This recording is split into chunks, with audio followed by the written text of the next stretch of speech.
Ketua Jabatan Siasatan dan Penguatkuasaan Trafik Bukit Aman PDRM. Assalamualaikum, selamat pagi Tuan Dr. Selamat pagi. Terima kasih. Selamat pagi Malaysia. Alhamdulillah. Terima kasih Doktor bersama dengan kami. Terima kasih. Okey, ini berkaitan tentang OP Selamat yang sepanjang tahun sudah pasti setiap musim perayaan. Mungkinlah sebelum-sebelum ini disebabkan oleh pandemik COVID-19, ianya tidak serupa seperti sebelumnya. Tapi kali ini bagaimana OP Selamat untuk Tahun Baru Cina dilaksanakan oleh pihak PDRM? Terima kasih. Selamat pagi Malaysia. Selepas 2 tahun menyepi diri, kita kembali balik memasarkan produk kita, dan OP Selamat dia adalah satu yang orang kampung saya panggil is golden opportunity untuk bersama dengan polis di Raja Malaysia. Okay. Kenapa? Kerana kita memberikan nilai tambahan, menentukan jalan raya kita lancar dan dalam masa yang sama menentukan rumah yang ditinggalkan berada dengan selamat. Okey. Ini package kita. Sebab itu saya nak menyeru warga Malaysia yang akan bergerak ke hulu ke hilir ke sana ke sini ni ambil peluang. Mendaftar dan memaklumkan kepada balai polis yang terdekat rumah yang akan kita tinggalkan. Okey. Dan di jalan raya tim saya akan bersama menentukan jalan raya kita selamat untuk dilalui oleh pengguna jalan raya. Sebab itu strategi yang kita guna pakai dalam OP Selamat ini ialah total enforcement, penguatkuasaan secara total. Dan kita juga mengambil tindakan servis. Servis ini ialah apa yang kita bagi ialah kita menyuraikan aliran kenderaan. Kita melakukan pemantauan, kita buat awak lancar. Dan juga bagi kita ada 14 lokasi ERT, Emergency Response Team yang ditempatkan di Lebuh Raya. Okey. Bagi menguruskan dan membantu mangsa-mangsa yang terlibat di sepanjang Lebuh Raya akibat kemalangan jalan raya. Ini merupakan package. Okey. Yang kita bangunkan. Dan kalau kita lihat bahawa ini adalah satu yang saya sebut tadi, orang kampung saya sebut, is a golden opportunity. Kita ambil tengok ada 6 punca kemalangan jalan raya. Engineering, enforcement, education, etik, evaluation. Kita tengok bahawa dalam package OP Selamat ni, kita ambil 3 package ini. Okey. Yang pertamanya enforcement. Yang keduanya etik. Yang ketiganya ialah tentang evaluation yang akan kita buat dari masa ke semasa. Okey. Sebab itu penambahbaikan memang dijalankan dari masa ke semasa bagi menentukan bahawa jalan raya kita selamat untuk dilalui oleh semua orang. Okey. Kita tengok hambatan dan cabaran hari ini ialah aliran telah meningkat ke paras 4.6 juta. Di 30 sektor Lebuh Raya. Ini merupakan cabaran pengurusan kepada semua stakeholder. Semalam saja aliran mencecah di Lebuh Raya 1.6 juta, meningkat 17.5. Hari ini mungkin lebih lagi? Hari ini saya percaya akan lebih. Sebab itu kita menjangkakan, sebab itu pada waktu puncak ini, dengan pertambahan 17.5% ataupun 1.6 juta dari kadar harian 1.3 juta. Itu kita telah, pasukan kita telah pun diatur gerak di semua sektor Lebuh Raya, di kontijen dan juga daerah. Okey. Kita bagi package tambahan di kontijen semua ketua jabatan trafik.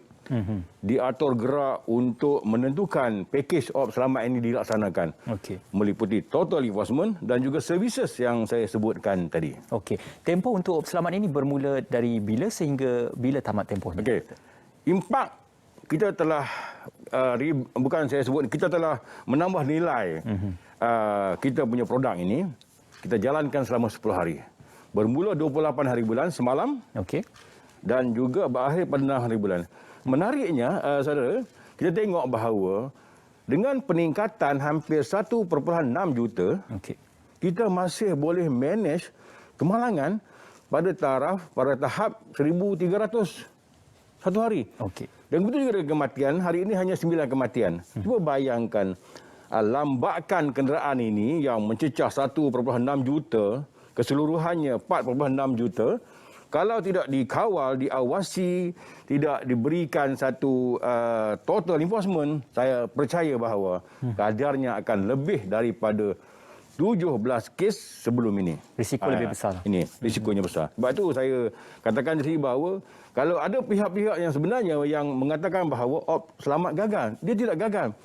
Sebab kita masih boleh manage kadar kemalangan, kadar kematian tidak melebihi pada hari biasa. dengan pertambahan aliran yang luar biasa ni. 1.6 juta satu hari. Ini yang saya sebutkan tadi. Semua pihak sebenarnya memainkan peranan. Dan kalau kita lihat bahawa penguatkuasaan kendiri itu sebenarnya lebih penting.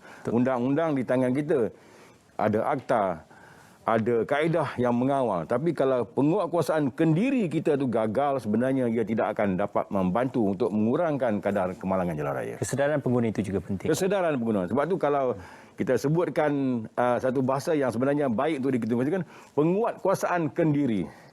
Penguatkuasaan kendiri dalam undang-undang telah disebut tidak boleh pandu berlebihan laju. Bila menaiki kenderaan mesti menggunakan talian keledar, kan? Tidak boleh pakai handphone. Itulah penguatkuasaan diri. Kalau kita kuat kuasakan kepada diri kita, insya-Allah kita tidak akan melakukan benda-benda yang saya sebutkan tadi. Okey.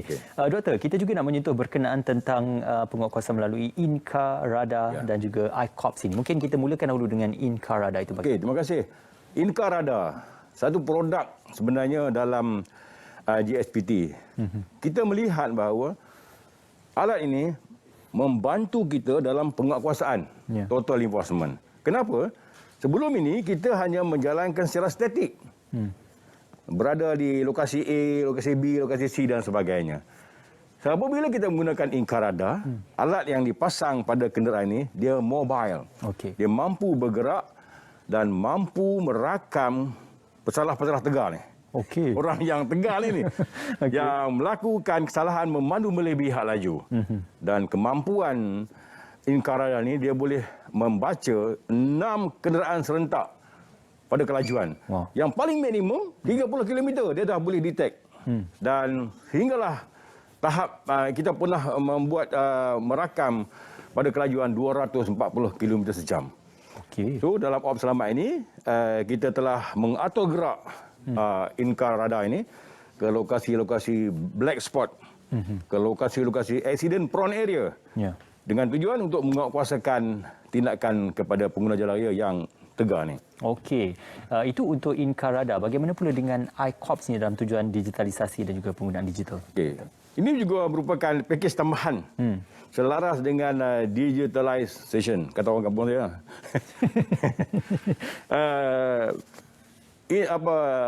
ICOP, satu jenama yang sebenarnya telah pun digunakan oleh banyak negara maju, kan, termasuklah di negara ASEAN. Fungsinya amat menarik sekali kalau dapat kita kongsikan. Fungsinya dia akan merakam, dia akan melakukan rondaan, merakam dan juga dia mengimbas kenderaan di hadapan dia, dan akhirnya akan dihantar kepada pengekalan data ICOP Center di Bukit Aman. Apabila data ni, maklumat kenderaan ni dicatatkan pada ketepatan, ini penting. Pada siang hari dia boleh mengecam nombor plate kita ABC 123 ni pada tahap 97%. Tajamnya ICOP ni. Dan pada malam hari pada ketepatan 95%. Hebat Wow faktor. Jadi apabila dicerap atau dirakam ini, data berkenaan akan dihantarkan pengekalan data kita di ICOP Data Center. Straight away dihantar? Straight away dihantar. Apabila dihantar ke ICOP Data Center, dia akan trigger kepada user kita. Kereta ni wanted dikendaki bersarabut dengan kes curi di sekian-sekian tempat. Kereta ni ada warrant tangkap. Kereta ni lesen road taxnya mati. Kereta ni terlibat dengan dadah.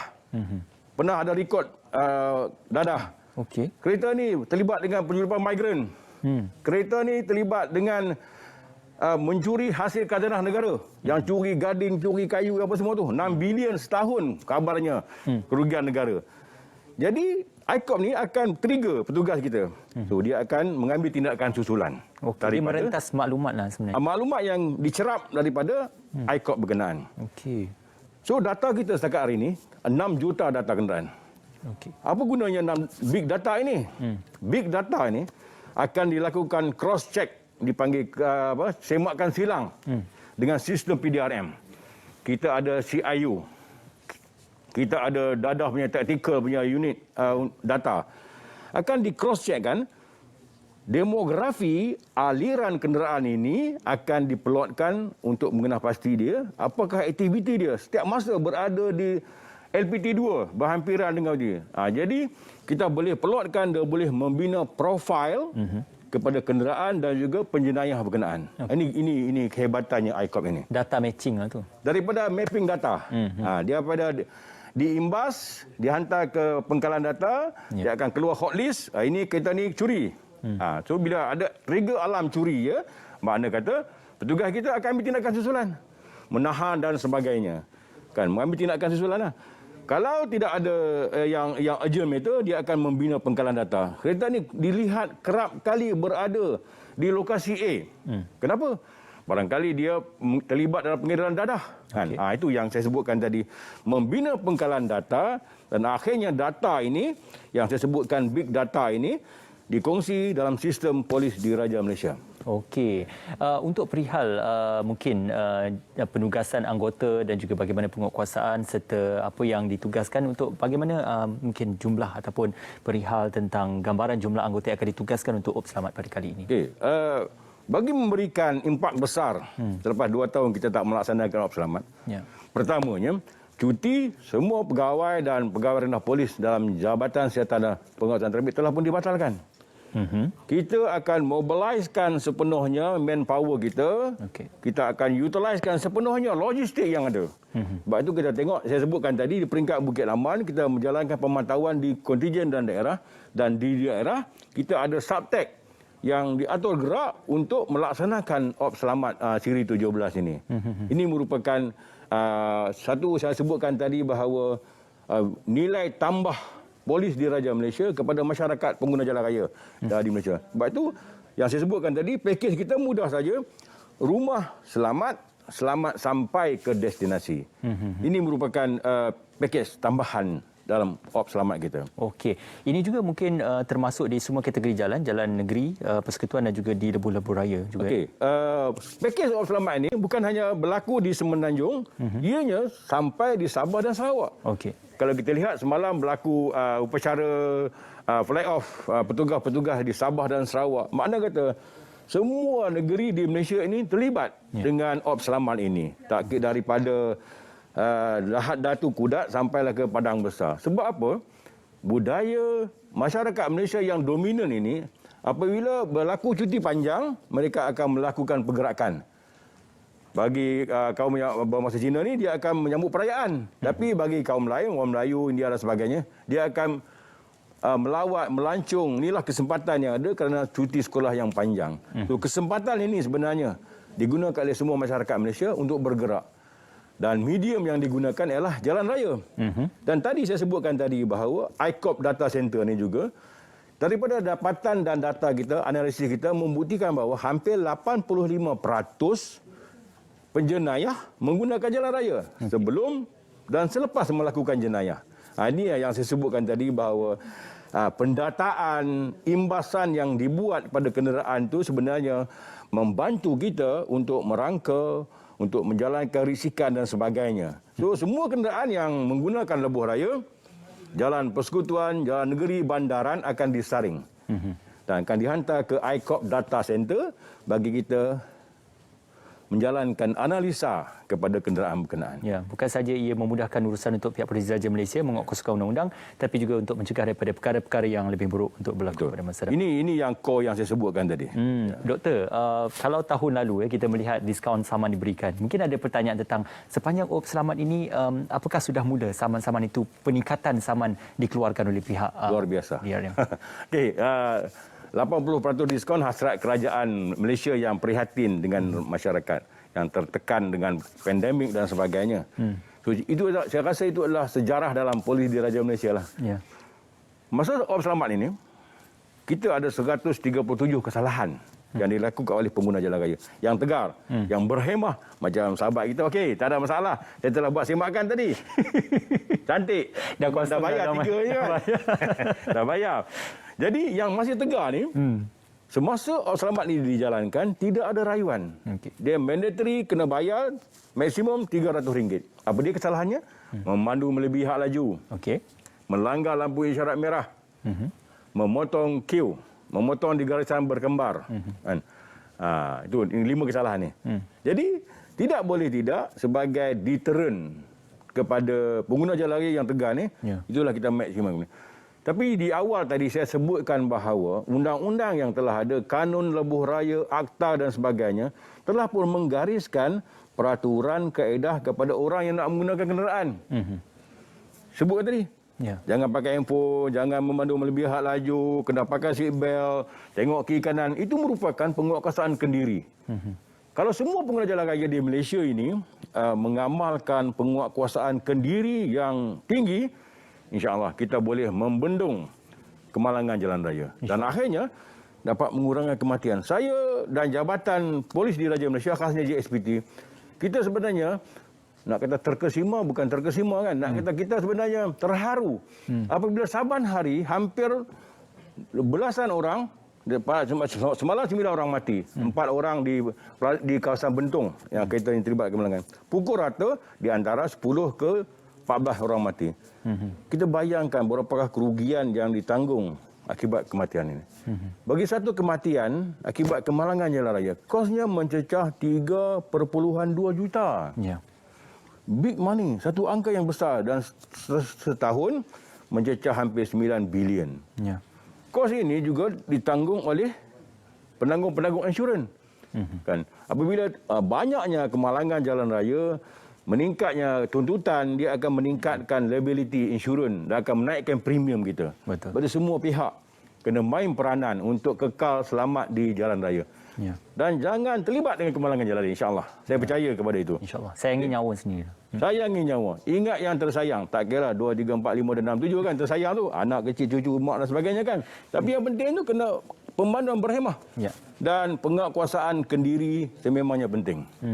InsyaAllah, insyaAllah. Mungkin secara kesimpulannya, Doktor, untuk mewakili pihak PDRM juga, mungkin ini kesempatan untuk mengucapkan selamat bercuti juga dan juga untuk peringatan kepada pengguna-pengguna lebuh raya.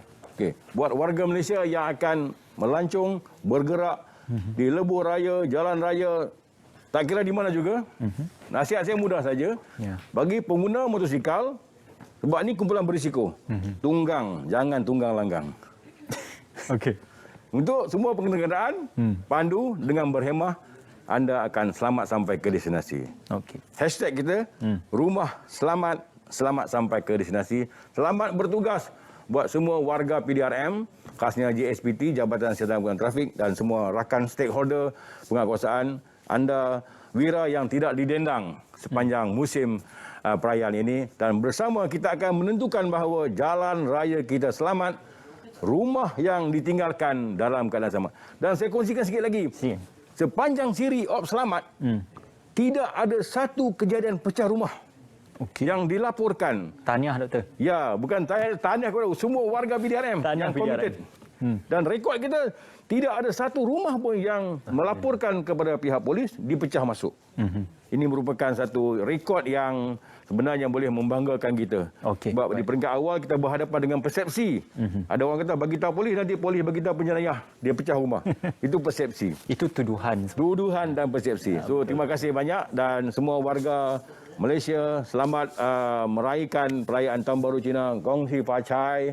Pandu selamat di jalan raya. Ingatlah orang yang tersayang. Okey, terima kasih Doktor. Itu dia Superintendent Dr. Bakri Hajizan Abidin, Ketua Perumahan Pengarah Penguatkuasaan Jabatan Siasatan dan Penguatkuasaan Trafik Bukit Aman. Terima kasih juga pihak PDRM berkongsikan berkenaan op selamat dan juga Inkarada serta ICOP Sanyang untuk pelaksanaannya itu. Kita nak terus saja ke Met Malaysia untuk mendapatkan perkongsian semasa laporan cuaca bersama dengan sahabat penyampai kita. Sudah pastinya Met Malaysia juga memberikan amaran-amaran cuaca buruk di beberapa negeri. Terus saja kepada Met Malaysia ketika ini.